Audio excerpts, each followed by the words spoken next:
Muy buenas tardes o muy buenas noches, dependiendo la hora que nos escuches. Comenzamos un capítulo más de Nave Nodriza. Desde Santiago de Chile, Yarrión. Desde Ciudad de México, Nolosí.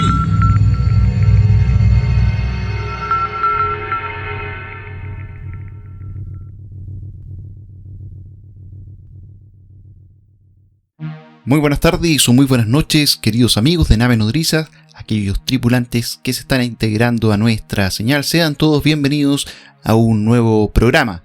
Desde Ciudad de México nos encontramos con nuestro querido amigo Nolosí. ¿Cómo estás, Nolosí, allá desde tierras mexicanas? ¿Qué tal, Yarriot? Con el gusto de saludarte a ti y a toda la gente que nos está escuchando nuevamente en este nuevo episodio de Nave Nodriza, un nuevo episodio que viene cargado de gran información. Yarriot, revisaremos uno de los casos más icónicos de la ufología francesa, así que estén muy pendientes a este nuevo capítulo, Yarriot, y también muy contentos, Yarriot, por toda la entrega de información que hemos tenido respecto al último capítulo de Linda Napolitano. Mucha gente que se ha unido a la nave desde ese capítulo hasta hoy. Tanto en las plataformas de Instagram, Facebook, Spotify, YouTube. Mucha gente, la verdad, ha estado siendo parte de esta nave, así que también agradecer de antemano también ahí a nuestro amigo Francisco Ortega, que también estuvo haciendo labor para generar un poquito más de lugar en esta nave, entregando información sobre nosotros, así que le agradecemos desde este capítulo también a Francisco por esa promoción, por esa publicidad que nos hizo, así que estamos muy contentos de Arriot para arrancar este nuevo episodio que traerá una importante información para que todos los amigos la escuchen. Exactamente, mi querido Nolosí, y también me uno a tus palabras, muy agradecido por la aceptación que ha tenido el capítulo anterior, también los mensajes de afecto que en cada una de nuestras plataformas han ido apareciendo, ahí los comentarios que surgieron a través de YouTube y a través de nuestra misma cuenta de Spotify. La invitación ya está hecha para que cada uno de ustedes aporte con una valoración dentro de nuestra página en Spotify y también que se sigan sumando a la nave. Así que, mi querido Nolosí, ya preparados para este nuevo capítulo. Exactamente, Yarriot, vamos a hablar justamente del avistamiento OVNI, uno de los avistamientos OVNI más documentados de la historia, el avistamiento de Renato Nicolai, que sucedió en Francia. El caso comienza a las 5 de la tarde del 8 de enero de 1981, cuando Renato Nicolai, un granjero de 55 años, oyó un extraño sonido parecido a un silbato mientras realizaba trabajos agrícolas en su propiedad. Nicolai vio un objeto de forma de platillo, de aproximadamente 2.4 metros de diámetro a unos 46 metros sobre el terreno. Según el testigo, el aparato tenía forma de dos platillos, uno sobre otro. Debía haber medido aproximadamente 1,5 metros de altura y tenía un color gris. El objeto tenía una cresta alrededor de su circunferencia. Bajo el aparato, vio dos clases de piezas cuando éste se elevaba. Podrían ser reactores o pies. Habría también dos otros círculos que parecían ser trampillas. Los dos reactores o pies se extendían aproximadamente 20 centímetros bajo el cuerpo del objeto. Nicolai declaró que el objeto se posicionó en el aire, ubicándose por encima de unos árboles en el lado noreste de donde él estaba, dejando marcas de quemadura en la tierra donde presuntamente se habría posado. Al día siguiente, por consejos de la mujer de su vecino, la señora Morín, Nicolai dio aviso del acontecimiento a una unidad militar de su país, la Gendarmería. Ellos procedieron a entrevistar a Nicolai, tomando fotos de la escena, recoger tierras y muestras de las plantas del campo. El caso sería más tarde enviado al JEPAN, o JPAN, Grupo de Estudios de Fenómenos Aeroespaciales No Identificados. En este punto, Yarriot, lo que podemos observar es que estamos de frente a un caso, al caso clásico de observación de primer tipo, al menos en la distancia, y luego podemos notar también, Yarriot, algo que llama bastante la atención, que es la cercanía y la descripción de Renato Nicolai del objeto. Aquí estamos hablando de un objeto muy a la usanza de chapas y tornillos, digamos. Estamos hablando Exacto. De comienzos de los años 80.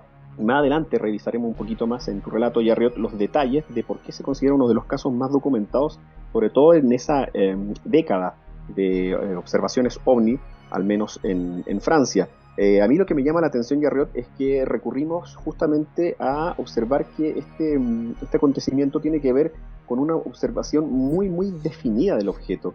El color gris y sobre todo esto de que deja huellas. Este tipo de interacciones con el medio ambiente, Yarriot, han sido parte fundamental de las observaciones OVNI cuando se se habla ya de un segundo tipo, una observación de segundo tipo, cuando se está hablando de que no se ven ocupantes directamente, pero sí hay una observación que tiene que ver con que el medio ambiente sufre algún cambio brusco o drástico. En este sentido, la Gendarmería de Francia y de esta zona donde ocurre el avistamiento de Renato Nicolai es donde estos gendarmes observarían en primera instancia los rastros que habría dejado este objeto quemando la superficie. Es un relato muy clásico desde ese punto de vista, pero sí, al menos a mí me llama la atención, Yarriot, que la observación que tiene Renato Nicolai es muy evidente, es muy clara. O sea, para ver un objeto que él incluso en un determinado momento habla de que se queda suspendido en el aire, estamos hablando de que, y por la cercanía también, y por la descripción tan exacta que hace Nicolai del evento, me parece que sí estaríamos hablando de una observación de algún fenómeno no identificado. Exacto. Bueno, como bien dijiste tú, un caso que reúne todos los componentes clásicos de observaciones, un encuentro de segundo tipo, que de alguna forma tiene un componente bastante romántico para lo que respecta a la ufología, una ufología que si bien ocurre en el viejo continente, en Europa, cruza y tiene, digamos, este cruce con respecto a otros casos que nosotros también ya hemos visto en otros episodios, ¿cierto? Como en este caso de este policía, ¿cierto? Luni Zamora, que este caso que es bastante popular y conocido, en donde se ve el objeto, un objeto físico, un objeto que de alguna manera es palpable como material por parte del testigo, lo cual de alguna forma llama puntualmente a sospechar, ¿cierto? Sospechar de que la procedencia de este tema podría ser terrestre en función de algún tipo de experimento, o podría ser también, qué sé yo, algún tema científico que en ese momento se desconozca. Llama la atención la claridad del relato y la claridad de la descripción también. Ese tema yo creo que ayuda mucho al respecto de ver o enfocarnos al momento de entender el fenómeno como un fenómeno que de alguna forma no tiene, digamos, la espectacularidad que a lo mejor en otro tipo de relato también se puede ver. La sencillez con que de alguna manera Renato Nicolai hace la descripción también nos habla de puede ser hasta una visión hasta preconcebida de lo que son los objetos, digamos, mecánicos, por así llamarlo, o los aparatos voladores, por así decirlo, en el sentido de que tiene tren de aterrizaje, es de metal, ¿cierto? Y llama mucho la atención. Acá hubiese sido bueno contar con el testigo o con el relato, digamos, propio de Nicolai, en el sentido de ver qué aspectos también se pudieron haber percibido al momento de tener la observación, ¿cierto? Porque también es muy sabido el hecho de que muchas veces estas observaciones van acompañadas con otro tipo de fenómenos, como por ejemplo esta suerte de pérdida de tiempo, este tema de los sonidos que de repente van. ¿Cuál fue el efecto que tuvo el observante al momento de observar? Eso yo creo que es muy importante en este tipo, y sobre todo cuando nos encontramos con este tipo de situaciones en donde de alguna manera hay una claridad total con respecto al objeto observado. Sería muy bueno, digamos, haber tenido ese tema. Yo recuerdo al menos haber leído en los textos de José Antonio Caravaca, cuando se relataba con respecto a esta pérdida de material o de relato original que de alguna manera pasaba de un investigador a otro, de los comentarios de uno y de otro, y se iban perdiendo a través de la propia observación. Entonces creo yo que en este tipo de casos, cuando está todo tan bien descrito y también está sobre todo bien documentado, el relato también que ocurre o qué es lo que pasa al observante es primordial, siento yo. Más que nada porque de alguna manera nos quedamos con la observación, pero olvidamos, ¿cierto?, las sensaciones que provocan o los fenómenos que acompañan al fenómeno.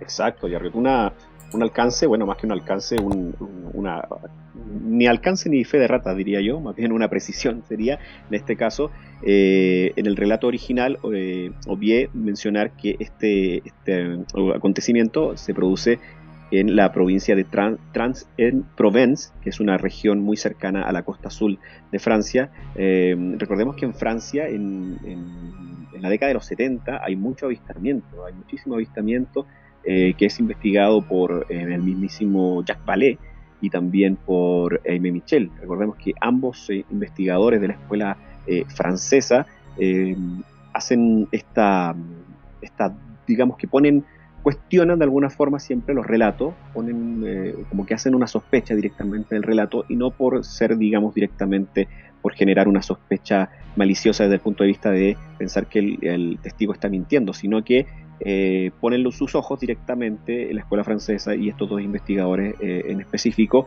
en primero examinar o detenerse a observar al testigo, a reconocer qué cualidades y qué perfil tiene el testigo, también qué conocimiento previo tiene a lo mejor o qué tan contaminado pueda estar de este tema OVNI para poder desarrollar una investigación que sea un poco más profunda en vez de irse directamente al acontecimiento ufológico como tal, de reconocer el objeto, de reconocer ciertas características o patrones, como mencionabas tú, del objeto, que también es bastante interesante, por supuesto, pero siempre digamos que la ufología francesa primero como que duda del relato desde ese punto de vista. Entonces hay que mencionar ese aspecto, y más adelante la figura de Jacques Vallée también será mencionada por nosotros, y también la del JEPAN, como mencionaba yo al final de mi relato, Yarriot, y tú ahondarás un poco más en eso, respecto a una entidad gubernamental como lo que es la CFA para nosotros en Chile, Yarriot, que es una entidad que de las primeras que gubernamentalmente tuvo el apoyo de su país para justamente estudiar de manera, digamos, lo más acuciosa los relatos ufológicos. Entonces, desde ese punto de vista, el JEPAN se toma bastante en serio la investigación y como bien mencionó Yarriot, tú nos vas a dar más datos respecto a eso, pero bueno, hay que hacer esa puntualización, tanto el lugar donde se produce y la importancia de una entidad como el JEPAN, que es una de las entidades que está girando alrededor del mundo con más material de investigación OVNI, y que fue de punta de lanza en su inicio, ya que en ningún otro país tan desarrollado o de la misma Europa se había tomado una instancia de esa magnitud, teniendo investigadores al 100% investigando los casos, para la redundancia, investigando los casos y los relatos que llegaban hasta sus oficinas. Así que vale mencionar esa aclaración, Jerry. Bueno, de todas maneras, mi querido Nolosí, es verdad, digamos, lo que acabas de comentar. Vamos a seguir entonces ahora con el relato. El análisis realizado por JEPAN indicaron que la Tierra había sido comprimida por una presión mecánica de aproximadamente 4 o 5 toneladas y se le aplicó una temperatura de entre 300 a 600 grados centígrados. En el material que tenían de muestra se encontraban elementos de fosfato y zinc, y el análisis de alfalfa cerca del sitio de aterrizaje mostró niveles de clorofila de entre 30 y 50 más bajos de lo esperado. Nicolai inicialmente creyó que el objeto era un dispositivo militar experimental, ya que su granja está muy cerca de la base militar de Canjuer.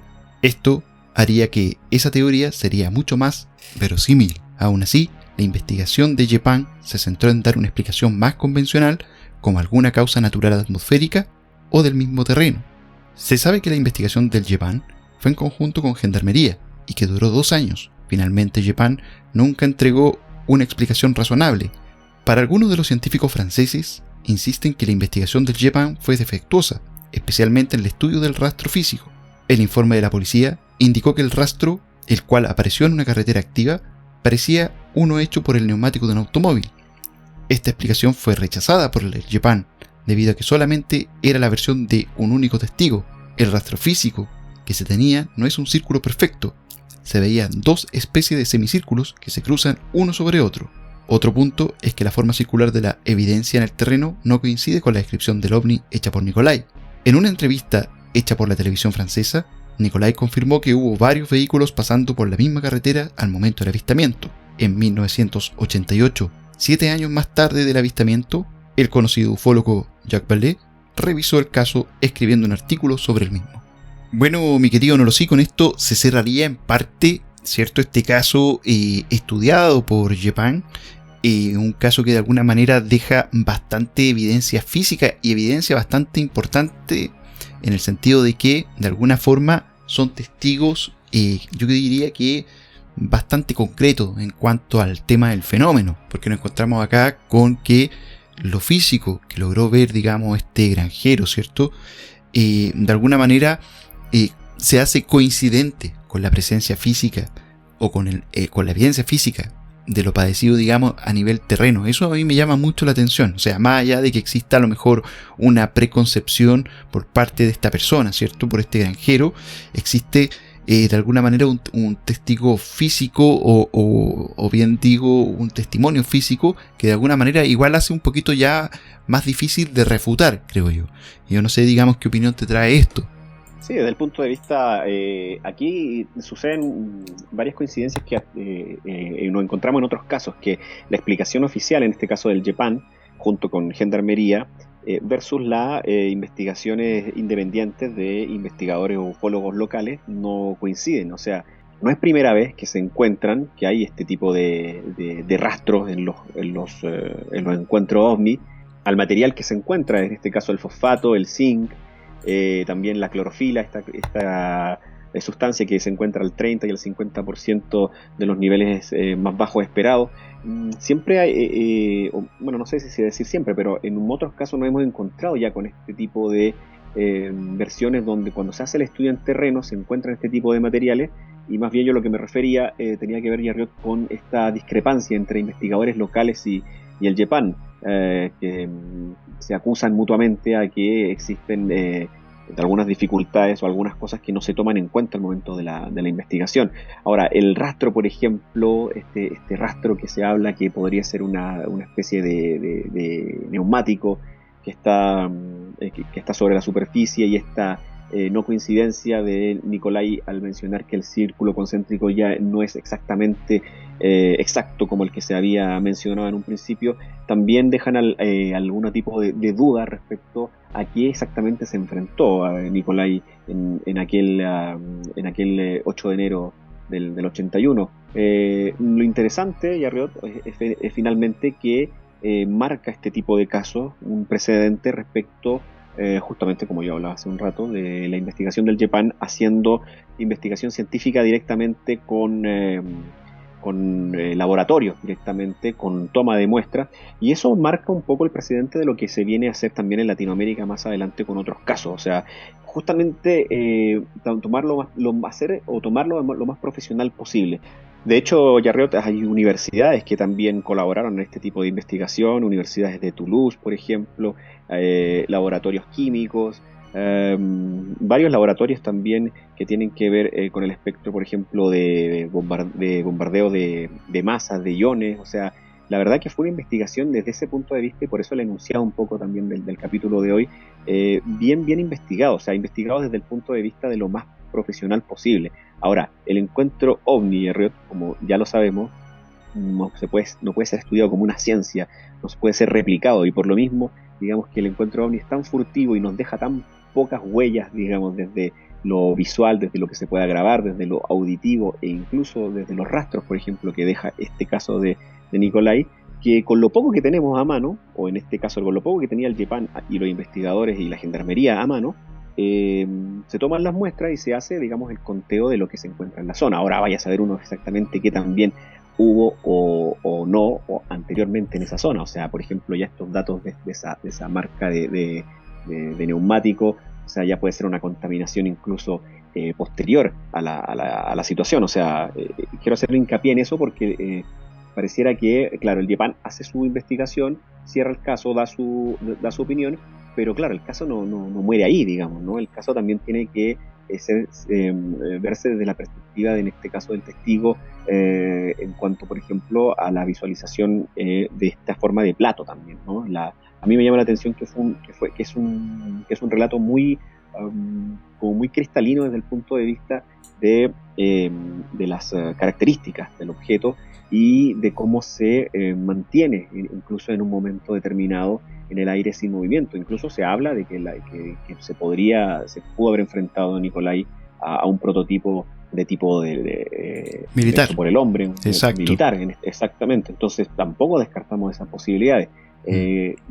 Yo creo que lo importante y traerlo a la palestra, en este caso, este relato, Yarriot, es importante desde el punto de vista, bueno, no solo por lo que ocurrido, sino también por la forma de investigar. Ahora cada cual sacará su propia conclusión. Investigadores locales con el YEPAN evidentemente van a tener un contrapunto en esta situación, y no es algo nuevo, es algo que incluso en Chile también lo hemos vivido con otros casos, Yarriot, entre opinión del CEFA versus opinión oficial en este caso directamente versus opinión de investigadores que analizan el mismo caso y tienen un contrapunto completamente o una visión completamente distinta.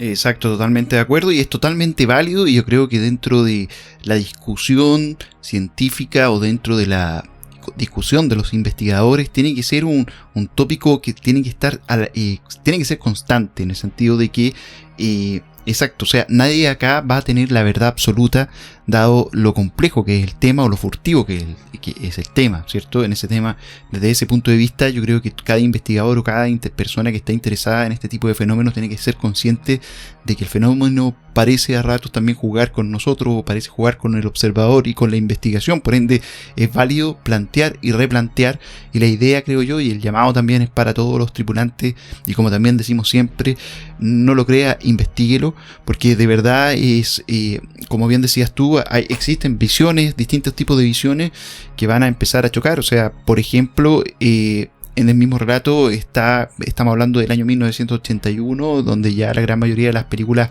más populares en cuanto a este tipo de temática, como por ejemplo Encuentros cercanos al tercer tipo, ya habría sido estrenada. Toda una influencia, digamos, con lo respecto a la cinematografía ya existía en el ambiente. Por ende, la contaminación también puede venir de ahí. En cuanto al tema del terreno, como también mencionabas tú en una primera instancia, también es un factor. O sea, una cosa es lo que hay y también otra cosa es lo que hubo, y en ese tipo de temas también hay que ser bastante, también parte de la investigación física, si es que se quiere. Por ende, es un tema que yo creo que deja bastante que pensar, ¿cierto? Pero más que nada en los desafíos de lo que tiene que ver la investigación. Cuando tomamos un caso, ¿qué es lo que vemos? ¿Qué es lo que investigamos? ¿Qué creemos? ¿No creemos? Cómo también enfrentamos, cómo también generamos discusión dentro de los círculos ufológicos actuales. O sea, yo, por ejemplo, hoy día, como bien mencionaba, ¿cierto? Puede existir una versión oficial, una versión, digamos, que de alguna manera tenga cierto, se quiere decir, como nivel de peso científico, por así llamarlo, versus a lo mejor otros tipos más situacionales, qué sé yo.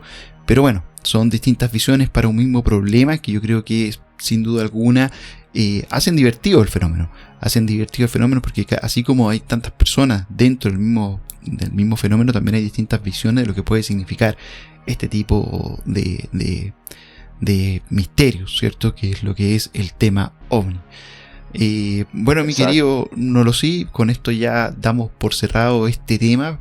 Primero que todo, muy muy agradecidos por cada uno de nuestros queridos tripulantes que han demostrado gran afecto por este podcast.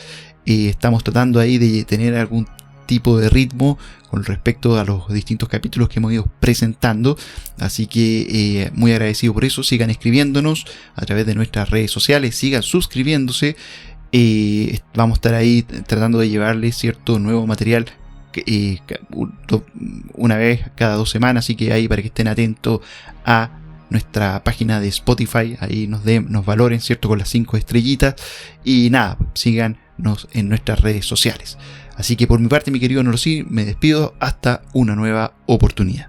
Exactamente, y un caso apasionante, un caso bien interesante que engrosa la lista de los relatos de ufológicos de Francia, perdón, en este caso. Quería mencionar, de hecho, Jarriot también hace rato, que este caso fue tan importante en su momento que fue comentado y fue portada, de hecho, de una de las publicaciones más importantes de ufológicas de Francia, justamente, como es Luces en la Noche, que puso en su portada justamente este caso y la importancia, repito, de lo que implicó, sobre todo la investigación y la participación del JEPAN como organismo fundamental para poder descifrar o tratar de dar luces justamente a este tipo de casos. Así que la invitación, Yarriota, a que sigan participando con nosotros, sigan escribiéndonos, sigan uniéndose a la nave, sigan ahí, como bien dices tú, dándonos su apoyo con los likes, con los comentarios, escuchándonos tanto en Spotify como en YouTube. Ahí estamos prácticamente haciendo el estreno en ambas plataformas al unísono, así que estaremos con muchas novedades de aquí a muy poco tiempo más, Jarriot, para que estén atentos, porque la nave sigue produciendo muchos capítulos, mucha información también, como lo podrán ver siempre ahí en nuestras redes sociales, tanto en Instagram como en Facebook, es en donde más estamos subiendo noticias vinculadas al fenómeno ufológico. Así que con esto cerramos este capítulo de hoy, Arriot, y como siempre les decimos que en Nave Nodriza no se afirma ni se niega, se investiga. Hasta la próxima.